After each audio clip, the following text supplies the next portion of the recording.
भंडाऱ्यात झोप लागल्यानं पहिलीतला विद्यार्थी वर्गातच अडकला। अखेर 4 तासांनी चिमुकल्याची सुटका करण्यात आली।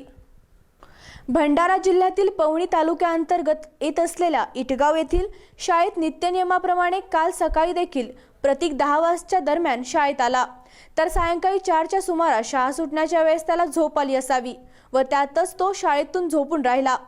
शाळेतील शिक्षक तसेच इतर विद्यार्थी आपापल्या घरी निघून गेले, मात्र एकटा प्रतीक खोलीत बंद होऊन बसला। इकडे सायंकाळ झाली तरीही आपला मुलगा शाळेतून परत का आला नाही, त्यामुळे त्याच्या पालकांनी तसेच गावकऱ्यांनी गावात तो असल्याची शहानिशा केली, मात्र तो गवसला नाही। सरतेशेवटी पालकांनी त्याची शाळा गाठून त्याची खोली तपासली असता तो निरागसपणे एकटाच खिडकीजवळ रडत बसला होता।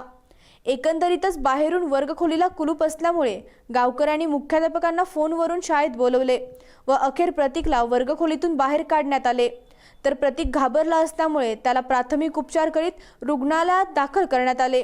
घडलेल्या प्रकरणी शाळेतील शिक्षक दोषी असल्याचा आरोप प्रतीकचे पालकांनी केला आहे। तो काय ऐकला नाही। मी म्हटलं ठीक आहे, बस तू आता दिवसभर आहे। तर तो 2 वाजता जेवायलाही गेला, जेवण केलं त्याने आणि परत आला, येऊन बसला तो। आणि मग 5 वाजता सुट्टी झाल्यानंतर आम्ही सर्व शिक्षक वर्ग बंद केले आणि माझ्याकडे मुख्याध्यापकाचा चार्ज असल्यामुळे ऑफिसही तिथेच आहे आणि 94 मुलं असून वर्गखोल्या 2च आहेत। वर्गखोल्यांची शाळेला खूप कमतरता आहे आमच्या शाळेला आणि वर्गामध्ये ऑफिसही वर्गातच आहे आणि सामान भरपूर आहे, कोठ्या आहेत, बँड आहे, ऑफिस अलमाऱ्या, टेबल, खुर्च्या, याच्यामुळे गर्दी पण खूप होते आणि मुलं 30 आहेत वर्गामध्ये भरती। आणि सुट्टीच्या वेळेला तो मुलगा मागच्या बेंचवर झोपून राहिला आणि सुट्टी झाल्यानंतर माझ्या काही लक्षात आलं नाही आणि म्हणून मी ताला बंद करून निघून गेली आणि तो मागच्या बेंचवर झोपून असल्यामुळे माझ्या काही तरी लक्षातच नाही राहिलं की तो मुलगा झोपून राहिला। मी जाणून